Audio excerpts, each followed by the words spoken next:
예, 방송을 시청해주시는 모든 분들 안녕하세요. 예, 오늘은요, 이 컴퓨터의 발전이나 인공지능의 시초에 대해서 잠깐 들여다보도록 하겠습니다. 예, 보통 인터넷이나 인공지능을 언급하면 우리는 쉽게 예를 들어서 빌 게이츠라든지 스티브 잡스라든지 레리 페이지, 세르게이 브린, 예, 참고로 구글 창업주입니다. 예, 그런 IT 업계의 거물들, 예, 그죠? IT 업계에서 이름을 자주 들어봤을 사람들, 그런 사람들을 등등을 쉽게 생각합니다만, 시초는요 훨씬 옛날로 거슬러 올라갑니다. 그리고 그 시초는 결국 그리스 철학까지 올라가죠. 제가 잠깐 책을 언급을 하겠습니다. 제가 오늘은요 책들의 여러 대목을 펼쳐서 읽을 겁니다. 예. 조금 어렵거나 지루하실 수도 있겠지만은요 짧게 가도록 하겠습니다. 예.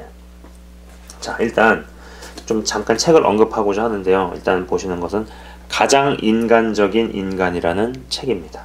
예. 이 책에 흥미로운 대목들이 몇 군데 나오거든요.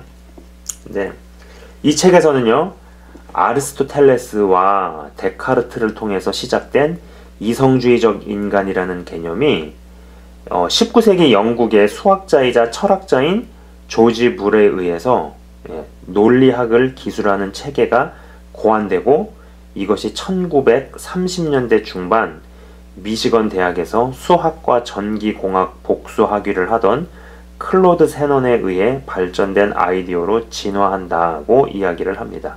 제가 그 대목을 읽도록 하겠습니다. 예. 조금 이제 그 근본에 대한 이야기라서 조금 어려울 수도 있지만은요, 한번 들어보시면은 여러분이 뭔가 그래도 좀 대략적인 큰 그림을 좀 잡는데 도움이 많이 될 거라고 생각을 합니다. 네, 제가 한번 읽어보도록 하겠습니다. 1930년대 중반에 미시간 대학교에서 수학과 전기공학 복수학위 과정을 밟던 학부생 클로드 세넌은 논리학 수업에서의 불의 아이디어를 접하게 되었고, 1937년에 매사추세츠 공과대학의 대학원생이었던 21살의 세넌에게 참신한 아이디어가 떠올랐다. 그것은 그가 전공한 수학과 전기공학을 마치 한 벌의 카드처럼 서로 연합시키고 합치는 것이었다. 세넌의 불의 논리학을 전기적으로 구현하는 것이 가능하다는 사실을 깨달았으며, 모든 시대를 통틀어 가장 중요한 석사 논문이라고까지 불리는 논문에서 그 방법을 설명했다. 이렇게 해서 전자 논리 게이트가 탄생했으며, 이것은 머지않아 발명될 연산 처리기의 기초가 되었다. 자, 그리고 이 대목도 한번 좀 읽어볼게요. 21살의 클로드 세넌이 쓴 석사 논문은 연산 처리기와 디지털 수학 모두의 기초가 되었다. 그리고 이것은 세넌이 나중에 만나서 결혼하게 될 아내의 직업을 쓸모없는 것으로 만들어버릴 운명의 시작이었다. 나아가 이것은 찰스 베비지의 기계적 논리 게이트와 현대 컴퓨터의 집적 회로 사이를 잇는 최근 역사의 중요한 일부를 이루고 있다. 그리고 이것은 결국 오직 인간만이 이성의 영역을 지배한다는 주장에 결정적 타격을 입히게 되었다. 예, 무섭죠? 자, 아내의 직업을 쓸모없는 것으로 만들어버릴 운명이라는 대목과 오직 인간만이 이성의 영역을 지배한다는 주장의 결정적 타격이라는 대목이 나오죠. 우선 이 클로드 세넌의 아내의 직업은요, 컴퓨터, 다시 말해 계산가였습니다. 자, 한번 들어보시죠. 예. 그게 18세기 중엽 이래로 컴퓨터, 가로 열고 계산가, 가로 닫고는 흔히 여성이었으며 기업체, 공장, 대학 등에 고용되어 계산 업무를 수행하고 때로는 초보적인 계산기를 이용해 수리 분석을 하였다. 헨리 혜성이 지구 쪽으로 다시 온다는 것을 최초로 정확하게 예측한 일, 가로 열고, 이 예측은 그전까지 행성의 궤도 계산을 통해서만 검증 가능했던 뉴턴의 중력 이론이 옳다는 것을 증명해 주었다. 가로 닫고. 최초로 정확하게 예측한 일부터 노벨상을 수상한 물리학자 리처드 파인먼이 로스 앨러모스에서 여러 명의 인간 컴퓨터들을 감독하며 수행한 맨하탄 프로젝트, 가로 열고, 2차 세계대전 동안에 세계 최초로 원자폭탄을 만들어낸 연합국 공동연구개발 사업, 가로 닫고에 이르기까지 모든 계산의 배후에는 원래 의미의 바로 이런 인간 컴퓨터들이 있었다. 이 컴퓨터라는 단어가 원래는 인간 계산가였다라는 것이죠. 그죠? 자, 그러고 나서 이제 이것이 앨런 튜링이라는 사람으로 이어져서 오늘날까지 이어집니다. 앨런 튜링.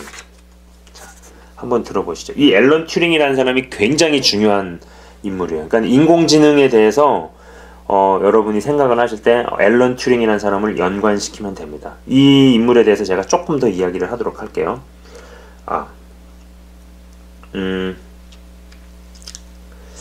인공지능이라는 분야가 오늘날과 같은 모습으로 발전하게 된 것은 무엇보다도 앨런 튜링의 1950년 논문 계산기계와 지능, 영어로는 Computing Machinery and Intelligence라고 나옵니다. 이 1950년 논문 계산기계와 지능 덕분이었으며 그 이래로 튜링 테스트에 대한 또는 튜링이 원래 명명한 대로 모방 게임에 대한 논의와 논쟁은 오늘날까지 이어지고 있다. 이렇게 나오죠. 자, 이 앨런 튜링이라는 인물. 이 앨런 튜링이라는 사람이요, 대단히 주목해야 할 인물입니다. 이미 제가 이 대목을 읽어드렸어요. 29페이지. 그죠? 이 책의 29페이지를, 이 책의 29페이지를 읽어드렸는데, 이 주장을 뒷받침해주는 내용이요, 또 다른 책에서도 등장을 합니다. 자, 두 번째로 소개해드릴 책인데, 자, 여러분 보시면은, 보세요. 생각하지 않는 사람들이라고 나오죠. 그러면서 이게 뭐 인터넷이 우리의 뇌 구조를 바꾸고 있다. 이렇게 나옵니다. 자, 생각하지 않는 사람들이라는 제목의 책인데요. 이 책의 대목을 제가 잠깐 낭독을 해드릴게요. 네. 오늘은 약간 무슨 좀 강의 같네요. 네. 근데 한번 읽어볼게요. 여러분 한번 잘 들어보세요. 조금 이건 약간 살짝 길 수 있어요. 근데 읽어볼게요. 이후에 쓴 Computing Machinery and Intelligence, 아까 말씀드린 그 논문이죠. 그죠? 그 책에서 나온 논문이죠. 예, 여기서는 컴퓨터와 지능이라는 번역을 했네요. 아무튼 예. 이후에 쓴 이 컴퓨터와 지능이라는 논문에서 튜링은 프로그래밍이 가능한 컴퓨터의 존재가 속도는 별개의 문제로 칠 때 엄청난 결과를 가져올 것이므로 굳이 여러 종류의 새로운 기계가 다양한 정보 처리를 수행토록 할 필요가 없다. 각각의 상황에 맞춰 프로그래밍할 수 있는 하나의 디지털 컴퓨터로 모든 일을 수행할 수 있다고 했다. 그는 또한 이 말이 의미하는 바는 모든 디지털 컴퓨터들이 어떤 의미에서 보면 동등하다는 점이라고 결론 내렸다. 튜링이 프로그래밍 가능한 컴퓨터의 작동에 대해 상상한 최초의 인물은 아니었다. 한 세기도 더 전에 또 다른 영국 출신의 수학자인 찰스 베비지는 가장 보편적 성격의 기계가 될 분석기계에 대한 계획을 세운 바 있다. 하지만 디지털 컴퓨터의 무한한 적용 가능성을 처음으로 간파한 인물은 튜링인 듯하다. 튜링이 상상하지 못했던 것은 그가 사망한 지 불과 몇십 년 후 이 보편적인 기계가 우리 모두의 보편적인 기기로 자리 잡을 것이라는 점이었다. 글자, 숫자, 소리, 이미지, 동영상 등 전통적인 미디어가 전파하는 여러 종류의 정보가 모두 디지털 코드로 변환될 수 있기 때문에 모두 컴퓨터로 처리될 수 있다. 베토벤의 9번 교향곡에서부터 포르노까지 모든 정보는 수많은 0과 1의 조합으로 축약되어 컴퓨터로 처리되고 전송되고 보여지고 연주된다. 오늘날 우리는 그 인터넷을 통해 이 기계가 던지는 특별한 시사점이 무엇인지에 대해 튜링이 인식한 바를 직접 목격하고 있다. 서로 연결된 수백만 개의 컴퓨터와 데이터 뱅크로 구성된 인터넷은 튜링이 상상했던 헤아릴 수 없는 힘을 지닌 기계인 동시에 다른 지적 기술 대부분을 완전히 포괄하는 형태다. 이는 타자기이자 인쇄기기, 지도, 시계, 계산기, 전화기이자 우체국이며 도서관이며 라디오이자 텔레비전이다. 심지어 인터넷은 다른 컴퓨터의 기능까지도 대신해 소프트웨어 프로그램을 가정용 컴퓨터 내에 탑재한 형태로 사용하는 대신 점차 인터넷을 통한 사용이 늘어나고 있는데 실리콘밸리에서는 이를 두고 클라우딩 컴퓨팅이라고 부른다. 예. 이 앨런 튜링이라는 사람은 정말 뛰어난 사람이었던 것 같습니다만 이 사람의 최후는요 별로 좋지 않아요. 예.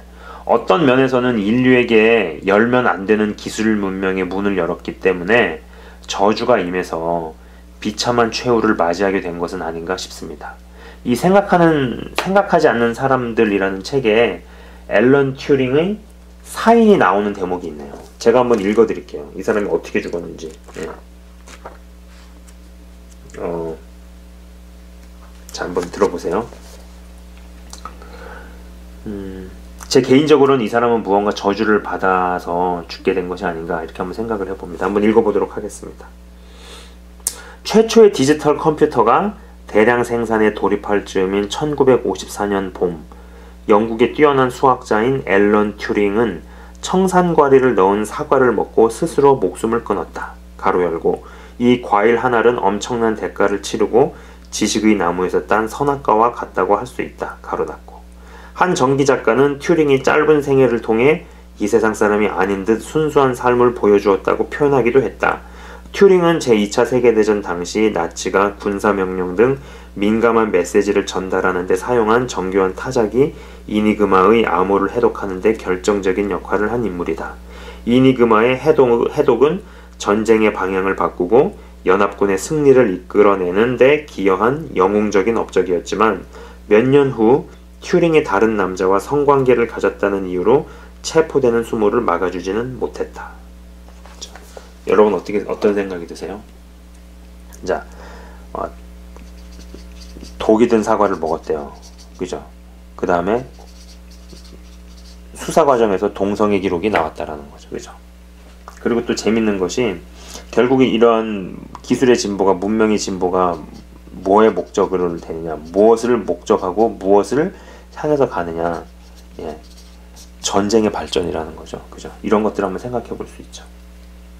자, 근데 이제 제가 진짜 보고자 하는 것이요, 바로 이거예요. 다시 이 책을 보시면은 제가 이 책을 여러분한테 보여드리는 이유가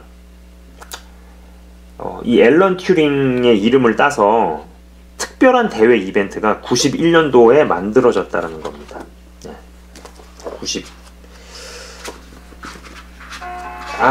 이거 뭐야 이거. 전화가 왔네. 잠시만.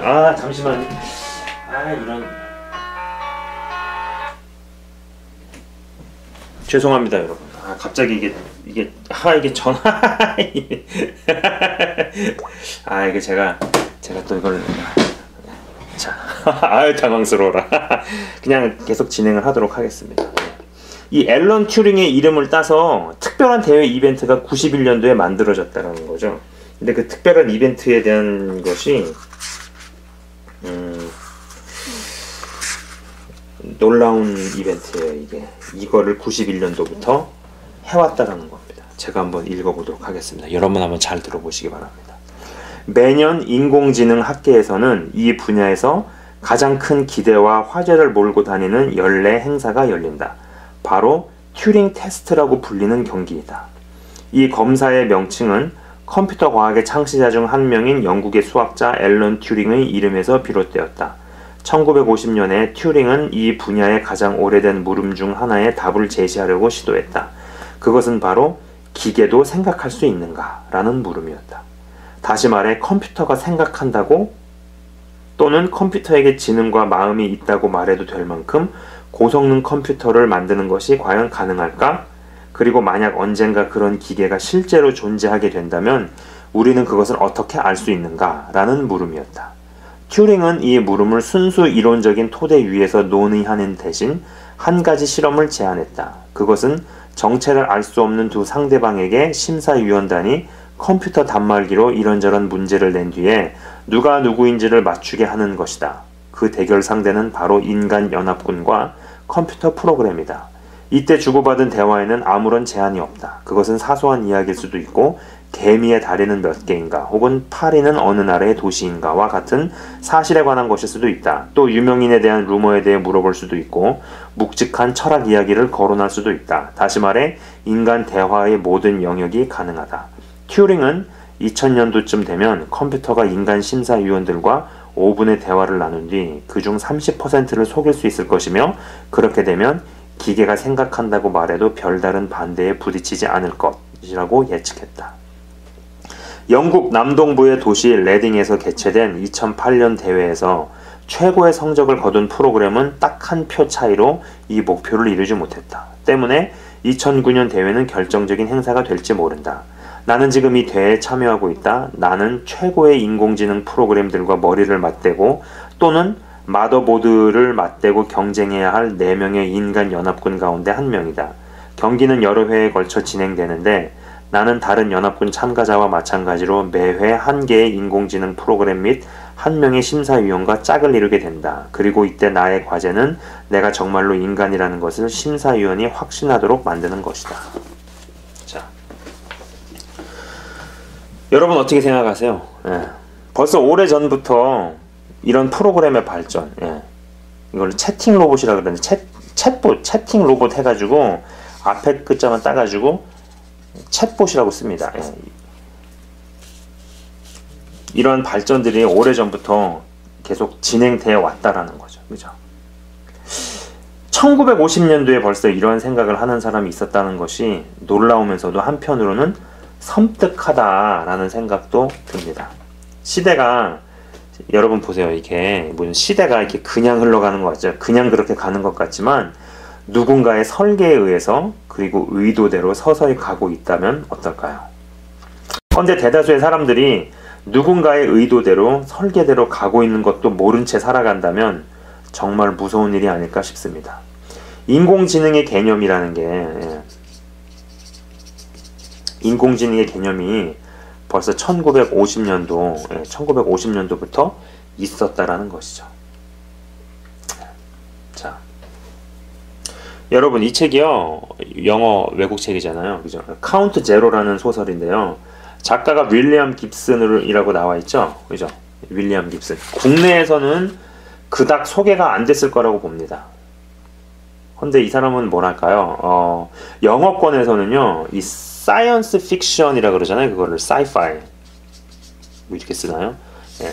사이파이, 사이언스, SF 뭐 이런, 이 SF 소설 뭐 이렇게 얘기하잖아요. 그래서 뭐 스타벅스는 커피집이잖아. 스타워즈라든지 뭐 이런 그런 것들이 약간 사이파이 뭐 이런 유로 분류가 되잖아요. 뭐 스타트rek이라든지 이런 것들. 근데 이 영어권에서 이 사이언스 픽션을 읽고 쓰는 사람들 사이에서는요, 아주 유명한 인물입니다. 이 윌리엄 깁슨이라는 사람이요. 좀 기념비적이기도 하죠. 단적인 예를 들어가지고요, 우리가 지금은 거부감이 없이 쓰는 단어 중에 가상세계, 가상세계라는 단어가 있죠. 그죠? 영어로는 사이버스페이스입니다. 가상세계, 가상공간, 뭐 이렇게, 그죠? 이 사람이요, 이 단어를요, 대략 30년 전에 만든 사람입니다. 30년 전에. 거의 얼추 한 1987년 정도 되네요. 인터넷이 한국에 들어오기도 전입니다. 또 컴퓨터 대화 프로그램은 어떨까요? 자, 이 대목에 대해서도 제가 한번 읽어보도록 할게요. 자, 컴퓨터 대화 프로그램, 채팅 프로그램입니다. 여러분 한번 이제 들어보세요. 자, 1950년에 튜링 테스트가 처음으로 제안되었을 때 그것은 가설적인 성격을 띠는 것이었다. 당시에는 이런 검사가 실제로 가능할 것이라고 생각할 만큼 기술이 발전하지 않았기 때문이다. 그러나 1964년과 1965년 사이에 매사추세츠 공과대학의 요제이 바이첸바움이 만든 세계 최초의 컴퓨터 대화 프로그램인 일라이자가 세상의 이목을 끌기 시작하면서 상황은 바뀌었다. 컴퓨터 대화 프로그램들의 역사를 살펴보면 프로그램을 만든 사람들만큼이나 프로그램 자체에서도 매우 다채로운 인물들을 찾아볼 수 있다. 그리고 일라이자의 이야기도 그중 흥미로운 하나이다. 심리치료사 칼 로저스의 대화법을 모델로 삼아 제작된 일라이자의 작동 원리는 매우 간단하다. 우선 사용자가 입력한 말에서 핵심어를 추출한 다음에 그것을 답변에 적당히 갖다 붙이는 것이다. 자, 가로 열고 나는 불행해. 혹은 여기 온 것이 내가 불행하지 않도록 하는 데 도움이 될 것이라고 생각하니 가로 닫고. 그리고 애매할 때는 그래서 와 같이 아주 일반적인 문장을 활용한다. 이렇게 사용자가 한 말을 정해진 패턴에 따라 분류한 다음에 정해진 어법에 따라 응답하는 기술은 형판 맞추기라고 불린다. 일라이자가 할 수 있는 것은 이것이 전부였다. 그러나 그 결과는 놀라운 것이었다. 특히 일라이자는 기억도 못했고 정보 처리 능력도 형편없었으며 겨우 몇백 줄의 코드로 작성된 세계 최초의 대화 프로그램이었다는 사실을 고려할 때 그 결과는 경이로울 정도였다. 일라이자와 처음 대화했던 사용자들 가운데 많은 사람들은 실제로 진짜 사람과 대화했다고 믿어 의심치 않았다. 몇몇 경우에는 이 프로그램을 만든 바이첸 바움이 사실을 밝혀도 사람들이 전혀 믿으려 하지 않았다.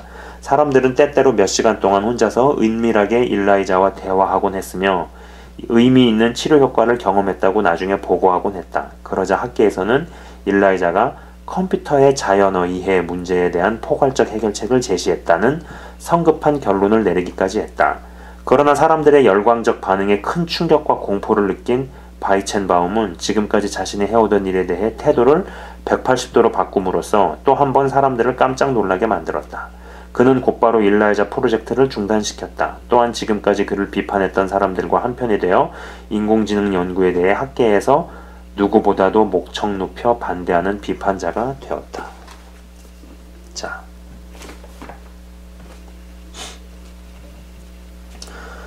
자, 여러분 어떤 생각이 드십니까? 그죠? 아까 그 보여드린 그 윌리엄 깁슨이라는 사람은요, 예? 이미 30년 전에 사이버 스페이스라는 단어를 만들었다는 얘기죠. 그죠? 예, 1987년입니다. 1987년에 한국에는 인터넷이 들어오기도 전이었죠. 1987년에 여러분께서는 뭐 하셨습니까? 예, 저는 중학교 1학년이었던 것 같은데요. 이때 이제 개구리 잡으러 다니고 막 장난치고 그럴 때였는데, 예, 그죠? 그리고 이제 컴퓨터 대화 프로그램, 이미 오래전부터 그런 것들을 시도하고 만들어 오고, 그죠? 그때 그랬으면은 그 일라이자라는 그 컴퓨터 대화 프로그램이 그때 있었으면 지금은 더 업그레이드 되고 더 개발되고 더 발전하고, 그죠? 정보 처리 능력도 형편없었고 겨우 몇백 줄의 코드로 작성된 세계 최초의 대화 프로그램이라는 부분이 있었죠. 그죠? 그러면은 그때에 비해서 또 오늘날의 정보 처리 능력은 어떨까요? 정보 처리 능력은 어마어마해지는데 부피는 부피대로 작아지고 가격은 가격대로 내려가고 있죠. 그죠? 자, 제가 이번에는요, 이분이 쓴 책이에요. 저번에 한번 이거를 제가 언급해드린 적이 있을 거예요. 네, 이 책에 한 부분을 읽어드릴게요. 한번 여러분 한번 들어보세요. 당시 교수와 학생 100여 명이 함께 사용했던 그 컴퓨터의 성능은 기억 용량이 32KB, 하드 드라이브의 용량이 600KB에 불과하였다. 이는 요즘 시판되는 PC가 최소 128MB의 기억 용량과 20GB의 하드 드라이브 용량을 갖고 있는 것과 비교해보면 가히 컴퓨터 석기 시대에 해당되는 유물이라고 할 수 있다. 당시 서울대학교에서 100여 명의 박사들이 사용했던 컴퓨터 시스템의 성능보다 4000배 기억 용량, 4000배에서 30,000배가 큰 컴퓨터를 요즘에는 개인이 갖고 있는 것이다. 그것도 노트 크기만한 조그만 컴퓨터에 담아서 들고 다니고 있다니. 당시로선 도저히 상상도 못할 기적같은 일이었지만 지금 우리에겐 아무것도 아닌 그저 일상적인 일이 되어버렸다. 이렇게 엄청난 성능과 용량의 PC를 사람마다 갖고 다니는 것 자체가 큰 변화이다. 나아가 이런 PC들이 인터넷을 통해 서로 통신할 수 있게 되면서 사회 경제적인 일대 변혁을 가져오게 되었다. 그 변혁을 우리는 디지털 혁명이라고 부른다. 혁명이라 부른다. 이 대목이 나오죠. 그죠? 이게 자, 여러분 이 책이 보시면 아시겠지만 2002년도 초판 발행이 2002년이네요. 그죠? 벌써 15년 전 얘기네요. 그죠? 초판 발행이 2002년. 여러분 보이시나요? 그죠? 자, 아까 앞부분에 그 부분이요. 읽어볼게요. 여러분도 보실 수 있을 거예요. 지금부터 30년 전의 일이다. 1971년 서울대학교에 컴퓨터가 처음 설치됐다. 기종은 30이었고 당시 필자가 시스템 엔지니어로서 컴퓨터 시스템을 설치했다. 70년대 당시 이 컴퓨터의 가동식은 우리나라의 큰 뉴스거리였다. TV 보도는 물론 시스템 설치 후 축하연도 성대히 가졌다. 예. 축하연도 성대히 가졌는데 그거의 용량이 지금 개인이 갖고 다니는 용량에 비하면 택도 안 된다는 얘기죠. 그죠? 이게 벌써 15년 전에 나온 책 얘긴데 지금은 어떨까요? 지금은 훨씬 더 하겠죠? 그죠? 훨씬 더 합니다. 그때도 그랬는데 지금은 뭐 더 어마어마하죠.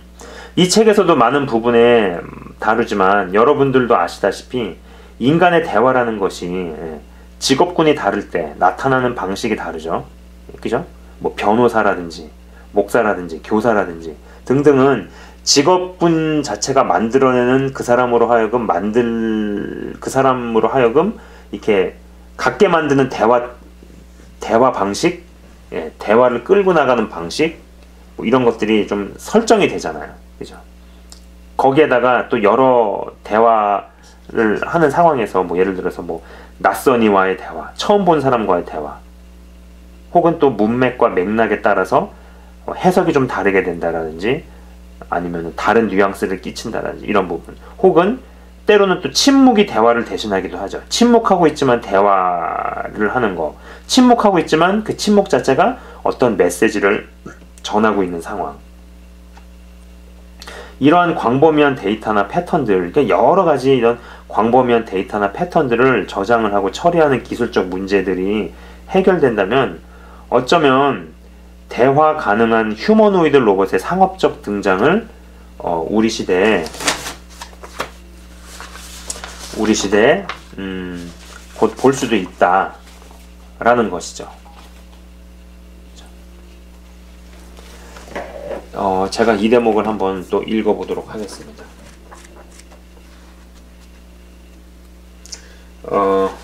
역시 이제 이 책, 가장 인간적인 인간, 번역 제목은 이렇게 나왔는데 그 대목의, 이 책의 대목의 일부입니다.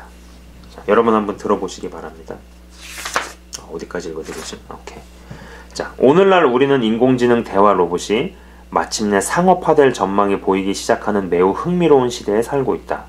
최근에 알래스카 항공 웹사이트에서 고객 서비스 전화를 이용하는 대신에 젠과 대화하라는 안내를 받았다. 하지만 나는 이것을 거절했다. 이것은 내가 경험한 많은 사례들 가운데 가장 최근의 사례일 뿐이다. 대화 로봇이 등장하기 전에도 많은 사람들이 질색하는 자동화된 전화 안내 체계라는 것이 있었다. 그리고 그 전에는 인간 교환원이 대화 로봇 자동 기계처럼 행동했다. 예컨대 앞서 언급한 책 노동에서 전화 교환원 헤더 램은 다음과 같이 말한다.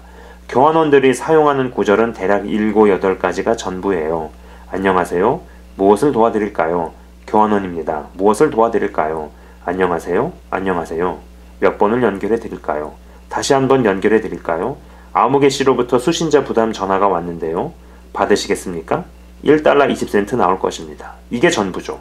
중요한 것은 고객과 대화하지 말아야 한다는 거예요. 저는 소통을 담당하는 인력이지만 소통을 할 수가 없어요. 최근 몇 년 동안 전화번호 안내에 여러 번 전화를 걸었는데 그곳 사람들은 거의 비인간적일 만큼 최대한 간결하고 무뚝뚝하게 답변했다. 그들과 나의 상호작용이 어떤 의미에서 인간적이라면 그것은 단지 버스에서 낯선 사람이 내 발을 밟아 얼굴을 찌푸리게 되는 것이 인간적인 것과 똑같은 의미 정도라고 할 수 있다. 물론 그들의 잘못은 아니다. 그들은 어쩔 수 없이 로봇처럼 행동할 뿐이다. 어쨌든 이런 경우라면 차라리 로봇과 대화하는 쪽을 선택하겠다. 그러면 적어도 불쾌한 감정이 들지는 않을 것이기 때문이다. 여러분 이게 무슨 얘기인지 아시겠죠? 그죠? 커스터머 서비스, 그러니까 고객 서비스 센터에다 전화를 했는데 그 사람들이 기계같이 대답을 할 거면은 기계같이 친절함이 아니라 어떤 기계 같은 응대와 기계 같은 그런 대화를 할 거면은 차라리 나는 기계랑 더 얘기하는 게 낫겠다. 뭐 이런 이야기를 하고 있는 거잖아요. 그잖아요. 네. 읽어드린 대목에서 사람이 기계처럼 대하는 것을 듣느니 차라리 대화 로봇을 더 원하게 될 거라는 저자의 주장이 흥미롭고 또 상당히 좀 그럴싸하게 들립니다.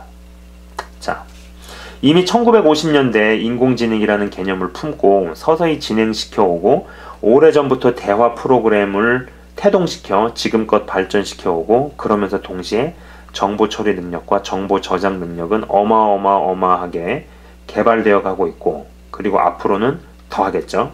앞으로 더하면 더했지 덜하진 않을 겁니다. 그리고 이제 이미 우리는 인공지능이 삶 속에서 쓰이고 있는 것을 부분적으로 보고 있죠. 예. 대표적인 것이 포털 사이트에서 단어를 검색할 때죠.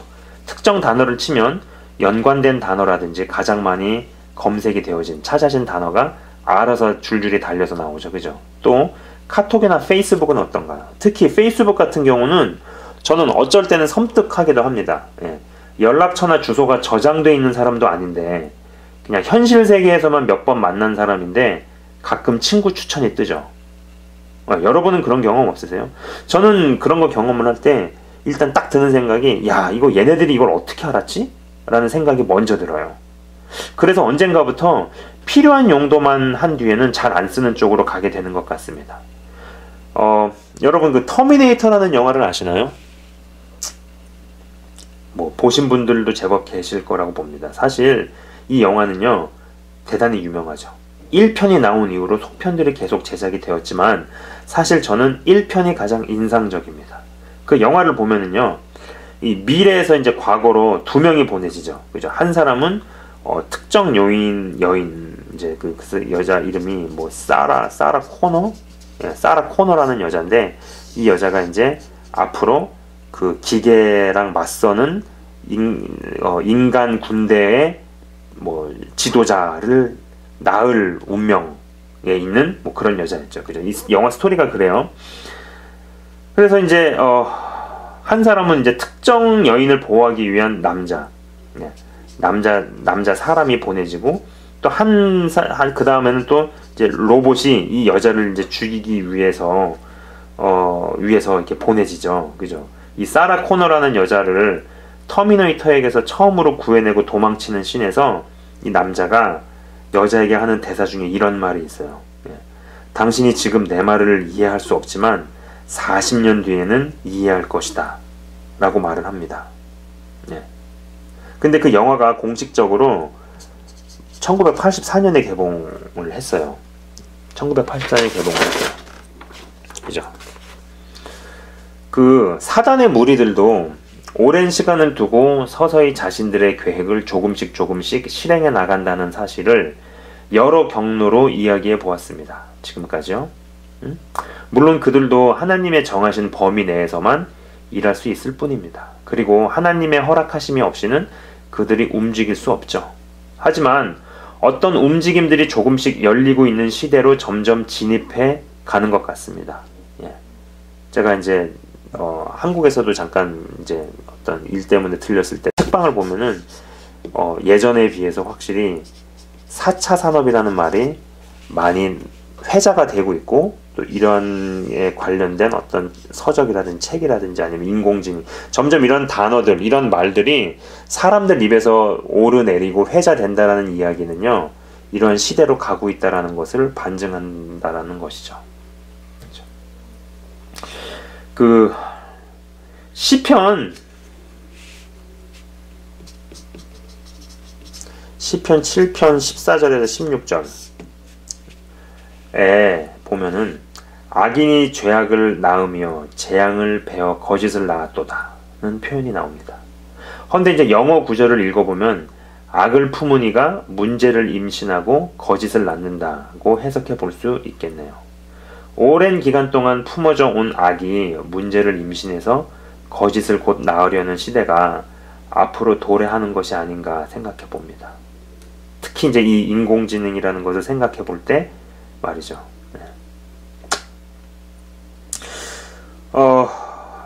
시대가 점점 이러한 방향으로 나아갈 때 과연 우리 모두 한 개인은 주 안에서 무엇을 준비해야 하고 우리의 믿음은 과연 어떠해야 하는가를 스스로 생각해 보실 수 있었으면 좋겠습니다.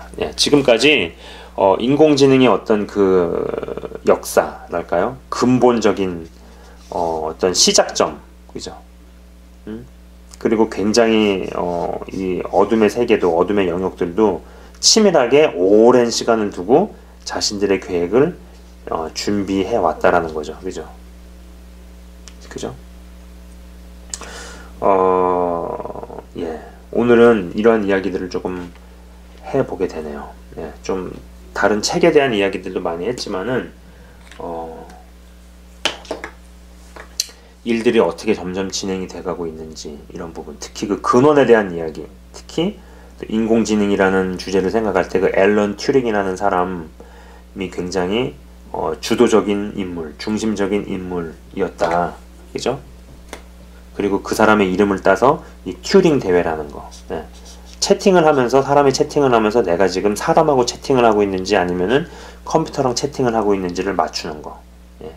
예전에는 많이 잡아냈지만 요새는 점점점 사람들이 많이 쏘가가고 있다. 그죠? 그만큼 채팅 프로그램의 질과 퀄리티가 굉장히 어마어마하게 업그레이드 돼가고 있다라는 겁니다. 예. 뭐 아무튼 이런저런 이야기들을 해봤어요. 자, 예, 지금까지 시청해 주셔서 감사합니다.